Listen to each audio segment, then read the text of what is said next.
નમસ્કાર, crime reporters TV ન્યૂઝમાં આપનું સ્વાગત છે।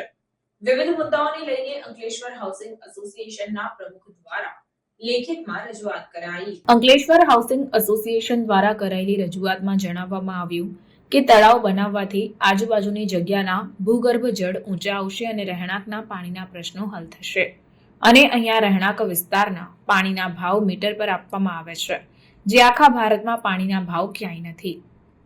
1000 લીટર પાણી ₹55 ભાવે આપવામાં આવે છે, જે ભાવ ક્યાંય નથી।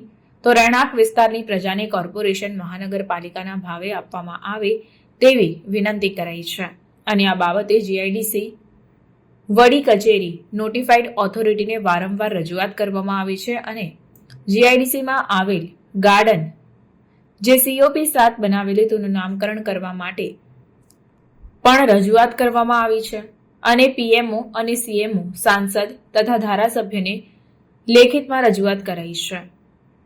યશસ્વી પ્રધાનમંત્રી નરેન્દ્રભાઈ મોદીને માતૃશ્રી હીરાબા સાંસ્કૃતિક અને રમતગમત મેદાનનું નામ રાખવામાં આવ્યું। PMO માંથી લેટર આવ્યો છે અને CMO માંથી પણ લેટર આવ્યો છે, છતાં અધિકારી દ્વારા કોઈ નામકરણ કરવા માટે તૈયાર નથી। નોટિફાઈડની પ્રજા વર્ષોથી ભાજપને 100% મતદાન કરે છે અને બધા જ ભાજપના કાર્યકર્તા છે, જેથી નમ્ર અપીલ કરવામાં આવી છે કે જીઆઈડીસી વડી કચેરીને જાણ કરી તાત્કાલિક કાર્યવાહી કરી પ્રજાને ન્યાય મળે તેવી આશા વ્યક્ત કરવામાં આવી છે।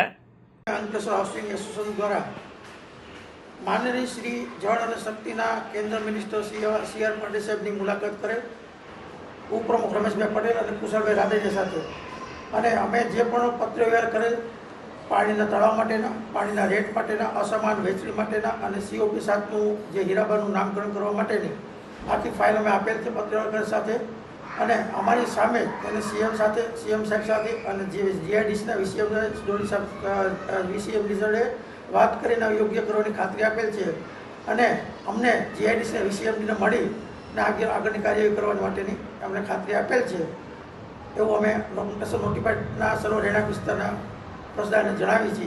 આજની મિટિંગ અમારી સરસ રહી છે અને સારો પ્રતિસાદ મળેલ છે, તે બદલ અમે પાટીલ સાહેબની ખૂબ ખૂબ ધન્યવાદ કહીએ।